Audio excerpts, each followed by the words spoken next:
All right, let's get right into it. Welcome to this explainer. Today, we're popping the hood on the Alpha Architect US Equity 3 ETF. You're probably going to hear us call it by its ticker, AAUA. We're going to break down exactly how this fund goes about delivering core US market exposure. Whether you're laying the groundwork for a brand new portfolio or just looking to fine-tune your existing core equities, getting a handle on the actual mechanics inside an ETF like AAUA is absolutely crucial. Now take a look at this number, 0.09%. That tiny figure is the fund's total expense ratio. And in the wild, ultra-competitive world of exchange-traded funds, a fee this low, it's a massive hook for investors. Alpha Architect is coming out swinging here, pricing this extremely competitively for what it actually does. It basically tells us right off the bat that even though this fund uses an active management strategy, which we'll definitely get into in a minute, it's designed to go toe-to-toe with those traditional low-cost passive index funds that usually make up the bedrock of a long-term portfolio. So, here's our game plan for today. We'll start by officially meeting the AAUA ETF.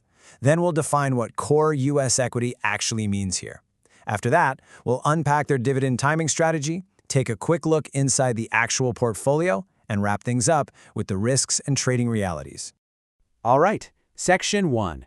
Meet the AAUA ETF. The main goal of AAUA is honestly beautifully simple. As it says right there in the prospectus, it seeks to provide broad exposure to the U.S. stock market for long-term capital appreciation. So while the engine running under the hood might be specialized and active, the overarching goal here isn't to, place a massive bet on some niche sector or a fleeting trend. The goal is just broad, diversified participation in American businesses. And just to anchor this to the official documentation, you can see here that the fund was approved to start trading on the CBOE BZX exchange on March 19, 2026. This makes it a pretty modern tool in the Alpha Architect lineup. It joins their family of quantitative value and momentum funds, sure, but it really serves its own distinct purpose as a core equity building block. Moving right along to Section 2, Defining Core U.S. Equity. So what exactly do they mean by that? Well, the sub-advisor draws a very clear line in the sand. They define their universe of U.S. companies super strictly, stocks traded principally in the United States or companies that are headquartered here. But here's the real kicker. They focus on market cap-weighted exposure specifically for companies worth $1 billion or more. That means they are totally filtering out the micro and smaller cap stuff, making sure the portfolio is anchored by established, highly liquid companies. The real-world result of this broad-based approach is that they aren't out there trying to time specific market sectors.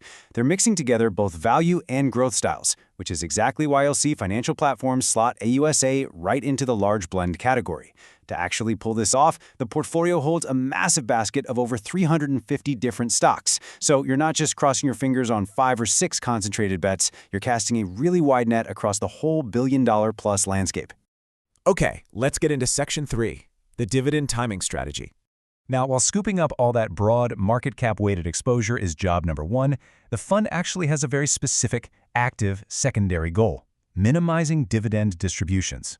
Now, I know what you're probably thinking. Wait a minute, aren't dividends a good thing? Well, mostly yes, but in a taxable brokerage account, mandatory dividend payouts can create a nasty little tax drag.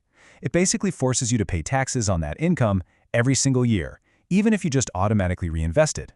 AAVUA is specifically designed to try and shrink that exact tax footprint. So how do they actually do it? The mechanics here follow a clear 3-step active process. First up, the management team spots a stock in the portfolio that's gearing up to declare a dividend. Second, they literally swap out that holding right before the dividend is declared and paid. And third, by running this play strategically across the entire portfolio, they potentially reduce the overall distribution footprint of the ETF itself. It is a wildly fascinating way to keep your core exposure while actively micromanaging the tax efficiency behind the scenes. Let's peek under the hood. Section 4. A look inside the portfolio. Because AAU uses that market cap-weighted approach we talked about, its sector breakdown naturally mirrors what's actually dominating the U.S. economy right now. Check out technology. It's a heavy hitter, making up nearly 39% of the fund. That's followed by financial services at about 12.4%, communication services at 11%, healthcare just shy of 9%, and consumer cyclical at 8.75%. It really just perfectly illustrates how large-cap U.S. equity is tilting heavily toward tech these days. To connect those abstract percentages to actual tangible companies, let's look at a few specific holdings. Given that massive tech slice, it's absolutely no surprise to see a giant like Apple taking up a huge chunk, almost 8.5% of the entire fund's net assets. But keep in mind, they're holding over 350 stocks. So as you scroll down the list, you start seeing the blend. Big pharma like AbbVie at 0.78%, modern consumer names like Airbnb at 0.1%, and scientific instrument makers like Agilent Technologies at 0.06%. It's a true broad blend.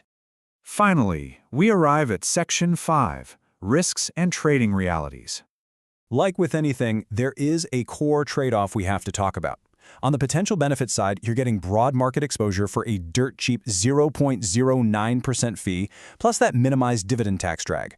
But we have to neutrally weigh those perks against the realities of active management. For instance, high portfolio turnover risk.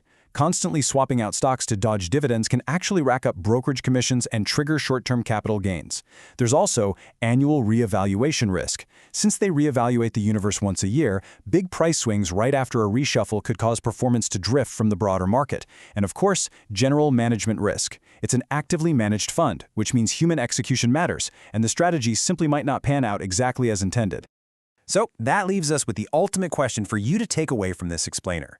Does a highly specialized dividend timing strategy and its potential tax efficiency actually justify the active management risks within your own core U.S. equity exposure? It's a seriously interesting take on a traditional asset class, blending rock-bottom passive pricing with some very intense active mechanics. Really think about how this fits into your own puzzle. Thanks so much for joining me on this deep dive, and keep learning.